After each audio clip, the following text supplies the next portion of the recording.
Ang Arctic Circle, dating kilala bilang isang malawak na mundo ng yelo at lamig. Pero ngayon, unti-unti na itong natutunaw sa bagong ulat ng National Snow and Ice Data Center o NSIDC na itala ngayong taon ang pinakamababang maximum extent ng sea ice sa nakalipas na 47 taon ng satellite recording. Batay sa datos, ang maximum extent ng yelo ngayong taon ay 1.31 million square kilometers na mas mababa kumpara sa average maximum noong 1981 hanggang 2010.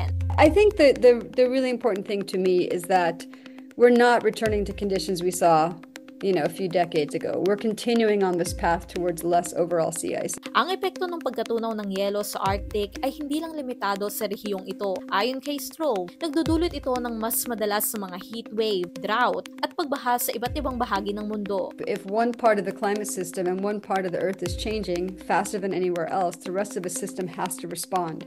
Ayon sa mga eksperto, ang patuloy na pagkatunaw ng yelo ay maaaring humantong sa pagkawala ng yelo sa Arctic Ocean tuwing tag-araw, isang pagbabagong hindi pa nangyayari sa daan-daang libong taon. Maraming siyentipiko ang nagbabala na ang pagkawala ng yelo ay maaaring maging sanhi ng matinding klima.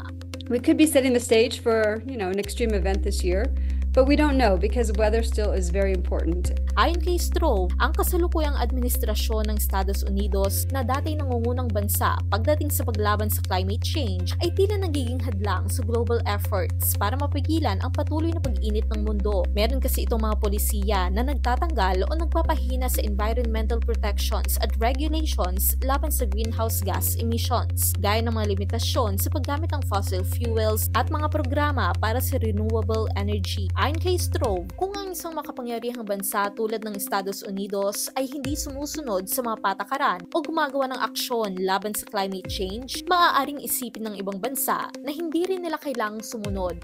I don't feel a lot of hope. This is our last decade, I think, for action. And if we fail to act in this decade, I think we're committed to a warming level that I don't think is sustainable for a lot of human life around the planet. Kung hindi aaksyonan, maaaring tuluyan ng maglaho ang yelo na minsang naging simbolo ng katatagan at kalamigan. Para sa iba pang content, i-follow lamang ang social media pages ng News 5.